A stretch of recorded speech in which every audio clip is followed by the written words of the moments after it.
قرآن کریم کے دوسرے پارے کے پہلے رکوع میں اللہ تبارک و تعالی نے تحویل قبلہ کا قصہ ذکر فرمایا ہے۔ تحویل قبلہ کا مطلب ہوتا ہے قبلے کا تبدیل ہو جانا۔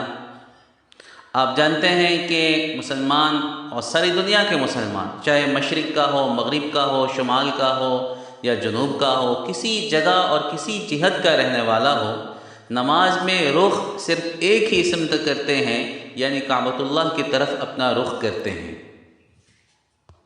آپ کو پتہ ہونا چاہیے کہ کعبۃ اللہ صرف مسلمانوں کا ہی قبلہ نہیں رہا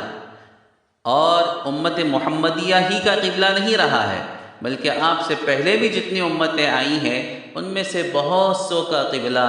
کعبۃ اللہ رہا ہے۔ چنانچہ سب سے پہلے حضرت آدم علیہ السلام کو جب دنیا میں اتارا گیا تو اس سے پہلے ہی فرشتوں کے ذریعے سے کعبۃ اللہ کی بنیاد رکھ دی گئی تھی، یعنی کعبۃ اللہ کی سب سے پہلی جو تعمیر ہوئی ہے حضرت آدم علیہ السلام کے دنیا میں اتارے جانے سے پہلے فرشتوں نے کی تھی۔ چنانچہ جب حضرت آدم علیہ السلام دنیا میں آئے تو آپ کا اور آپ کی اولاد کا پہلا قبلہ کعبۃ اللہ کو بنایا گیا۔ چنانچہ خود اللہ تبارک و تعالیٰ فرماتے ہیں نا، ان اول بیت وضع للناس للذی ببکۃ مبارکا وہدی للعالمین۔ نوح علیہ السلام، حضرت نوح علیہ السلام تک سب کا قبلہ یہی بیت اللہ رہا اور خانہ کعبہ رہا۔ حضرت نوح علیہ السلام کے زمانے میں جو بہت بڑا طوفان آیا تھا اور اس وقت کی پوری دنیا تباہ اور برباد ہو کر رہ گئی تھی، اس میں بیت اللہ کی جو عمارت تھی وہ بھی منہدم ہو گئی تھی۔ اور پھر ایک عرصے کے بعد حضرت ابراہیم خلیل اللہ اور آپ کے بیٹے حضرت اسماعیل علیہ السلام نے دوبارہ اللہ تبارک و تعالیٰ کے حکم سے کعبۃ اللہ کی تعمیر فرمائی، اور پھر اس کے بعد یہی کعبۃ اللہ ان کا اور ان کی اولاد کا قبلہ بنا رہا۔ پھر اس کے بعد بنی اسرائیل کے نبیوں کے لیے بیت المقدس کو قبلہ بنا دیا گیا، یعنی انبیاء بنی اسرائیل اور ان کی امتیں بیت المقدس کی طرف رخ کر کے نماز پڑھا کرتے تھے۔ جب حضور پاک صلی اللہ علیہ وسلم کا زمانہ آیا تو ایک قول تو یہ ہے کہ پہلے آپ کے لیے کعبۃ اللہ ہی کو قبلہ بنایا گیا تھا، اور ایک قول یہ ہے کہ پہلے سے قبلہ بیت المقدس کو بنایا گیا تھا، لیکن حضور پاک صلی اللہ تعالی علیہ وسلم جب نماز پڑھتے تھے تو اس طرح سے نماز پڑھتے تھے کہ کعبۃ اللہ بھی سامنے ہوا کرتا تھا اور بیت المقدس بھی سامنے پڑتا تھا۔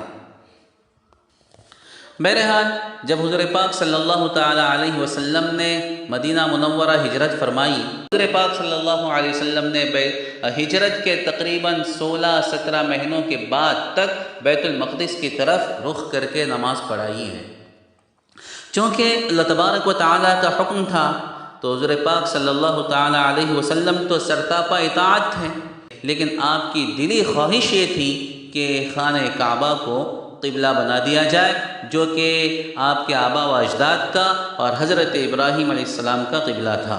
چنانچہ حضور پاک صلی اللہ تعالی علیہ وسلم کی اس خواہش کو اللہ تبارک و تعالی نے پورا فرما دیا، اور آپ کے لیے ہجرت کے تقریباً 16-17 مہینوں کے بعد دوبارہ سے کعبۃ اللہ کو قبلہ بنا دیا گیا۔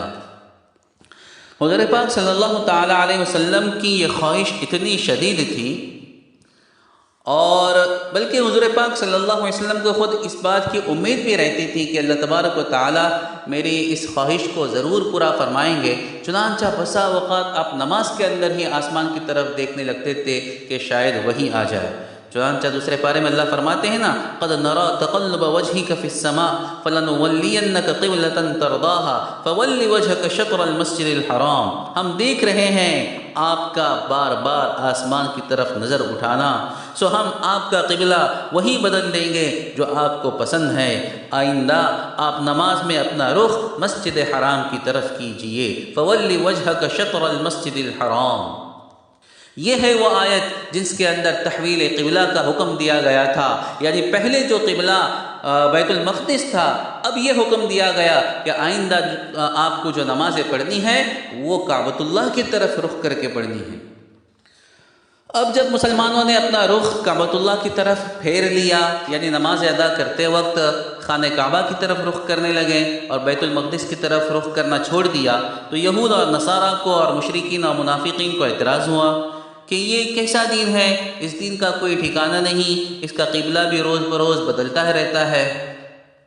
قرآن کریم نے اس آیت میں سَيَقُولُ السُّفَهَاءُ مِنَ النَّاسِ مَا وَلَّاهُمْ عَنْ قِبْلَتِهِمُ الَّتِي كَانُوا عَلَيْهَا قُلْ لِلَّهِ الْمَشْرِقُ وَالْمَغْرِبُ يَهْدِي مَن يَشَاءُ إِلَى صِرَاطٍ مُسْتَقِيمٍ۔ قرآن کریم نے اس آیت میں ان کے اعتراض کا جواب بھی دے دیا اور ان اعتراض کرنے والوں کو بیوقوف کا لقب بھی دے دیا کہ یہ سمجھتے ہی نہیں کہ قبلے کے متعین کرنے میں اور اس کے تبدیل کرنے میں کیا حکمت ہے۔ قبلہ کوئی خدا نہیں ہے کہ اس کی طرف رخ کیا جائے، اللہ تعالیٰ تو جہتوں سے پاک ہے، وہ نہ مشرق میں ہے، نہ مغرب میں ہے، نہ شمال میں ہے، نہ جنوب میں ہے۔ ہاں، یہ ساری جہتیں اس کی ہیں اور اس کے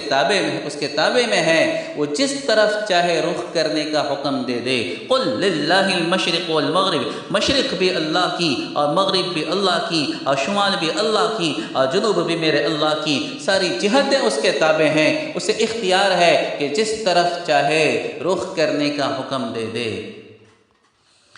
الغرض یہ بات اس آیت میں واضح کر دی گئی کہ کسی رخ کا اور کسی جہت کا یا شمال یا جنوب کا یا مشرق یا مغرب کا کوئی خاص اہتمام نہیں ہے،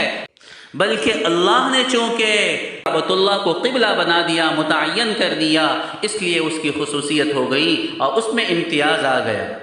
وہ چاہتا تو کسی اور جہت کو یا کسی اور چیز کو بھی قبلہ بنا سکتا تھا، لیکن اس کی مصلحت یہ تھی کہ اس نے خانہ کعبہ کو اور بیت اللہ کو قبلہ بنا دیا۔ یہ قصہ تو ہو گیا۔ اب ایک دوسرا قصہ سنیے۔ دوسرے پارے کے آخری رکوع میں اللہ تبارک و تعالیٰ نے ایک اور قصہ نقل فرمایا ہے جو طالوت اور جالوت کے قصے کے نام سے مشہور ہے۔ حضرت موسیٰ علیہ السلام کے بعد ایک مدت کے بعد جب بنی اسرائیل میں تنزل آ گیا تو اللہ تبارک و تعالیٰ نے قوم عمالقہ کو اور اس کے ایک ظالم بادشاہ جالوت کو ان پر مسلط کر دیا، جس نے ان پر بڑے ظلم و ستم ڈھائے۔ آخر کار ان لوگوں نے تنگ آ کر اپنے وقت کے نبی جن کا نام شموئیل بتلایا جاتا ہے، حضرت شموئیل علیہ السلام سے درخواست کی کہ آپ اللہ تعالیٰ سے دعا کریں کہ اللہ ہمارے لیے کسی بادشاہ کو متعین فرما دے جس کے ماتحتی میں ہم اللہ کے راستے میں اپنے دشمنوں سے جنگ کریں۔ وقت کے نبی نے ان سے پوچھا اور انہیں بتلایا کہیں ایسا تو نہیں کہ اس وقت تو بڑے جوش و خروش کے ساتھ جہاد کی اور جنگ کی باتیں کر رہے ہوں، لیکن جب اللہ کی طرف سے حکم آ جائے تو پھر پیچھے ہٹنے لگو۔ کہا کہ ایسے کیسے ہو سکتا ہے، ہم تو اپنے دشمنوں سے انتقام لینا چاہتے ہیں، اپنے بیوی بچوں کو چھوڑانا چاہتے ہیں ان کی قید سے۔ بہرحال پیغمبر نے اللہ کے حکم سے انہیں بتلا دیا کہ اللہ نے تمہارے لیے طالوت نامی شخص کو تمہارا بادشاہ بنا دیا ہے۔ وقال لهم نبيهم ان الله قد بعث لكم طالوت ملكا، اللہ نے تمہارے لیے طالوت کو بادشاہ بنا دیا۔ قالوا کہنے لگے انا يكون له الملك علينا ونحن احق بالملك منه ولم يؤت سعة من المال، وہ بادشاہ کیسے ہو سکتا ہے، اس کے مقابلے میں تو ہم بادشاہت کے زیادہ مستحق ہیں، وہ تو ایک غریب آدمی ہے، فقیر آدمی ہے، وہ کیسے بادشاہ ہو سکتا ہے۔ قال ان اللہ اصطفاہ علیکم وزادہ بسطة فی العلم والجسم، پیغمبر نے کہا پہلی بات تو یہ کہ اللہ نے اس کو تم پر منتخب کیا ہے، لہٰذا تمہارا اعتراض کرنا کوئی معنی نہیں رکھتا۔ دوسری بات یہ ہے کہ اللہ کے منتخب کرنے میں جو بھی مصلحتیں ہوں، ایک مصلحت تو یہ ہے کہ اللہ نے اسے علم دیا ہے، یعنی سیاست کیسے کی جاتی ہے، حکمرانی کیسے کی جاتی ہے، اس کا سب سے زیادہ علم اس کو ہے، اور جنگ کیسے کی جاتی ہے اس کا علم بھی اسی کو ہے، اور ویسے بھی ڈیل اور ڈول میں اور جسامت میں اور قد و قامت میں وہ تم سب سے زیادہ افضل ہے، برتر ہے۔ واللہ یؤتی ملکہ من یشاء، اور ویسے بھی اللہ جسے چاہتا ہے اپنا ملک دیتا ہے اور حکومت اس کو دے دیتا ہے۔ واللہ واسع علیم، کہنے لگے کہ ٹھیک ہے لیکن کوئی ظاہری نشانی بھی ہوتی تو اچھا تھا تاکہ ہمیں سکون آ جاتا اور ہمیں اطمینان ہو جاتا۔ تو وقت کے نبی نے ان سے کہا ان آیت ملکہ ان یأتیکم التابوت فیہ سکینۃ من ربکم، طالوت کی بادشاہت کی علامت یہ ہے کہ تابوت سکینہ تمہارے پاس آ جائے گا۔ تابوت سکینہ، یہ تابوت سکینہ کیا تھا؟ بنی اسرائیل میں ایک صندوق چلا آتا تھا، اس میں تبرکات تھے، حضرت موسیٰ علیہ السلام اور دیگر انبیاء کی کچھ چیزیں تھیں اس میں، تورات کا کوئی نسخہ بھی اس میں تھا۔ یہ لوگ جنگ کے وقت اس تابوت کو اپنے آگے رکھا کرتے تھے اور اس کی برکت سے اللہ پاک انہیں فتح دیتا تھا۔ جب جالوت بنی اسرائیل پر غالب آیا تو یہ صندوق بھی اپنے ساتھ لے گیا۔ جب حضرت شمعیل کی قوم نے ان سے اپنے نبی سے نشانی مانگی طالوت کی بادشاہت کی تو اللہ تعالیٰ نے فرمایا کہ تابوت سکینہ تمہارے پاس آ جائے گا۔ چنانچہ وہاں پر اللہ نے یہ انتظام کیا کہ جالوت کی قوم میں جہاں پر یہ تابوت رکھا جاتا تھا وہاں پر وبا آ جاتی تھی، وہاں سے اٹھا کر دوسری جگہ رکھ دیا گیا، وہاں وبا آ گئی، تیسری جگہ رکھ دیا گیا، وہاں وبا آ گئی۔ اس طرح سے 4 یا 5 شہر وبا کی زد میں آ کر تباہ اور برباد ہو گئے۔ تو انہوں نے خود ہی اس تابوت کو تو ایک بیل گاڑی پر رکھ کر بیلوں کو وہاں سے ہانک دیا اور فرشتوں نے اس تابوت کو لا کر سیدھے طالوت کے دروازے پر پہنچا دیا۔ بنی اسرائیل اس نشانی کو دیکھ کر طالوت کی بادشاہت پر یقین لائے اور طالوت نے جالوت پر فوج کشی کر دی اور موسم نہایت گرم تھا، یعنی طالوت کی ماتحتی میں اور اس کی سربراہی میں ان لوگوں نے جالوت پر حملہ کر دیا۔ فلما فصل طالوت بالجنود قال ان اللہ مبتلیکم بنہر، جب حضرت طالوت لشکر کو لے کر چلے راستے میں ایک نہر آئی، موسم نہایت گرم تھا، اللہ تعالیٰ کی طرف سے آزمائش ہوئی کہ اس نہر کو پار کرنا ہے، پیاس شدید ہے، موسم بھی بہت سخت ہے، لیکن تمہاری آزمائش ہوگی، تمہیں اس میں سے کچھ بھی پانی چکھنے کی اجازت نہیں ہے، حالانکہ ندی ہے درمیان میں اور میٹھے پانی کی ندی ہے لیکن چکھنے کی اجازت نہیں ہے۔ ہاں اگر کوئی چکھنا ہی چاہتا ہے تو 1 چلو بھر پانی چکھ سکتا ہے، اس سے زیادہ نہیں۔ بہرحال جب دریا پار ہو گیا، ندی پار ہو گئی تو دیکھا کہ اکثر لوگ تو اسی پانی کے چکر میں پیچھے رہ گئے اور بہت کم لوگ دریا پار کر سکے۔ اب دریا پار کرنے کے بعد جب مسلمانوں کی جمعیت تھوڑی رہ گئی تو کچھ لوگوں کو یہ خیال ہوا کہ جالوت کے اتنے بڑے لشکر سے ہم کیسے لڑ سکتے ہیں، لیکن جو کامل ایمان والے تھے، اللہ پر یقین اور توکل رکھنے والے تھے، وہ کہنے لگے کہ قال الذين يظنون انهم ملاقو الله كم من فئة قليلة غلبت فئة كثيرة باذن الله، کتنی ہی چھوٹی جماعتیں ایسی ہیں جو اللہ کے حکم سے بڑی جماعتوں پر غالب آ گئیں، واللہ مع الصابرین۔ بہرحال جب جنگ ہوئی اللہ پاک نے جالوت کو شکست سے دوچار کر دیا اور طالوت کو اور مسلمانوں کو کامیاب فرمایا۔ حضرت طالوت کے لشکر میں حضرت داؤد علیہ السلام بھی تھے جو اس وقت تک نبی نہیں بنے تھے، آپ نے جالوت جیسے پہلوان کو ختم کر دیا، قتل کر دیا۔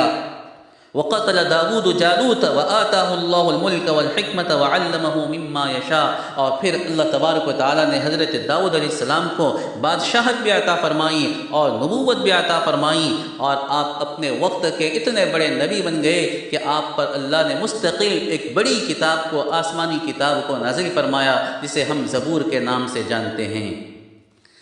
طالوت اور جالوت کے اس واقعے میں ہمارے لیے بڑی نصیحتیں ہیں کہ سب سے بڑی کرنے دھرنے والی ذات اللہ کی ہے۔ اللہ چاہے تو کتنی ہی چھوٹی جماعتیں کتنی ہی بڑی جماعتوں پر غالب آ جاتی ہیں۔ وآخر دعوانا الحمد للہ رب العالمین۔